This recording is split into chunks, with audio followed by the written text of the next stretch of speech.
ఏర్పాటు చేసిన United friends organisation team సభ్యులు. గన్నవరం నియోజకవర్గంలోని ముంగుటూరు మండలం ఎలుకపాడు గ్రామంలో వర్షాలకు బుడమేరు పూర్తిగా నిండి గట్లు గండి పడడంతో గ్రామం మొత్తం జలమయంగా మారింది. గ్రామంలోని ఇళ్లన్నీ వరద ముంపుకు గురయ్యి జనజీవనం స్తంభించిపోయింది.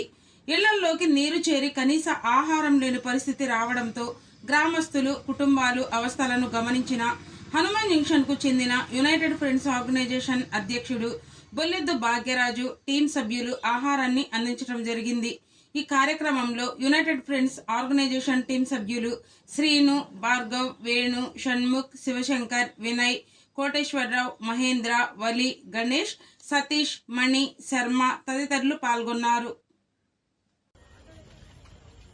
ఈరోజు ప్రకృతి విభక్తి వచ్చిన సందర్భంగా మన గ్రామానికి స్టూడెంట్ ఆర్గనైజేషన్ వాళ్ళు జంక్షన్ వీళ్ళంతా కూడా అందరూ గ్రామాన్ని ఎంచుకొని ఆయా గ్రామాల్లో వాళ్ళకి తోచినంత సహాయం చేయాలని చెప్పి ముందుకు రావడం అనేది చాలా మనం అందరూ కూడా అభినందించి విద్యార్థుల దశ నుండే వీళ్ళంతా కూడా సమాజానికి ఏదో సేవ చేయాలి, తద్వారా సమాజం డెవలప్మెంట్ కోసం మేము కూడా కృషి చేయాలి, దాంట్లో మా ఎంతో సహాయ సహకారాలు అందించాలని చెప్పి చాలా ముందుకు వచ్చినందుకు వాళ్ళకి మా గ్రామం తరఫున అభినందనలు తెలియజేస్తా ఉన్నాం. ఈ రోజు భోజనానికి సంబంధించి అంటే ముందుగా మనం అనుకున్నది ఏంటంటే ఫోన్ చేశారు శ్రీను గారికి. ఫోన్ చేసి మీ గ్రామాన్ని మేము ఎంచుకుంటున్నామండి, మీకు సహాయ సహకారాలు భోజనం 100 మందికి భోజన ఏర్పాట్లు మేము చేస్తాం ఈ పూట అని చెప్పి చెప్పారు. అది సాయంత్రం పూట తీసుకొచ్చి ఇస్తామన్నారు. తీసుకొచ్చి ఏదైతే చెప్పారో ఆ రీతిలో మనకి తీసుకొచ్చి అందజేశారు. అందజేసినందుకు వాళ్ళ యొక్క సేవా దృక్పథానికి మరియు వాళ్ళ యొక్క ఐక్యతకి మన అందరం కూడా అభినందనలు తెలియజేద్దాం. మరింత కార్యక్రమాన్ని ముందుకు తీసుకెళ్ళడానికి వాళ్ళు కూడా అంటే భగవంతుడు సహాయ సహకారాలు అందించి వాళ్ళని కూడా మంచి అభివృద్ధిలోకి తీసుకెళ్లాలని చెప్పి కోరుకుంటూ నాకు ఈ అవకాశం ఇచ్చిన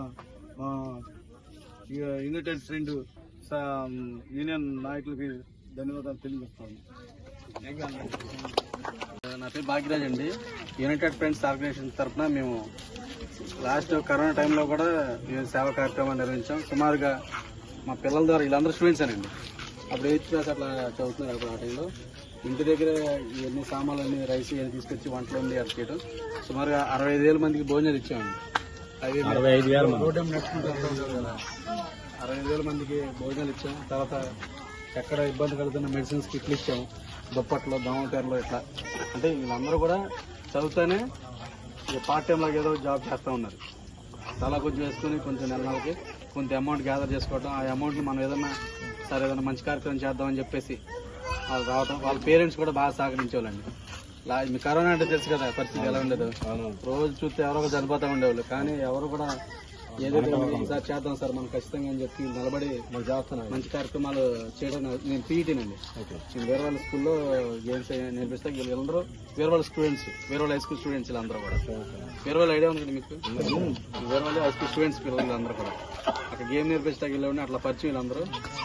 ఆ పరిచయమే తర్వాత ఈ కరోనా టైంలో మేమందరం ఈ సేవా కార్యక్రమం చేయడానికి సహకరించిందండి. అందులో భాగంగానే శ్రీనివాసరావు గారిని మా సీనియర్ జర్నలిస్ట్ ఆయన పులి శ్రీనివాసరావు గారు అంటారు. మీ ఊరికి అది కృష్ణా జిల్లాకి టాప్ మోస్ట్ జర్నలిస్ట్ అనమాట. ఈయన అవార్డు గ్రహీత. నేను కూడా గన్నవరం నియోజకవర్గ ఇన్ఛార్జిగా చేస్తున్నాను, ఆంధ్రప్రభ పత్రిక విలేకరుగా. ఈయన సార్ ఎట్లా అంటే మా ఊరికి ఏదన్నా చేస్తే బాగుంటుంది భాగ్యరాజ్ అంటే మేము మా టీం అందరూ ఇట్లా వచ్చామండి.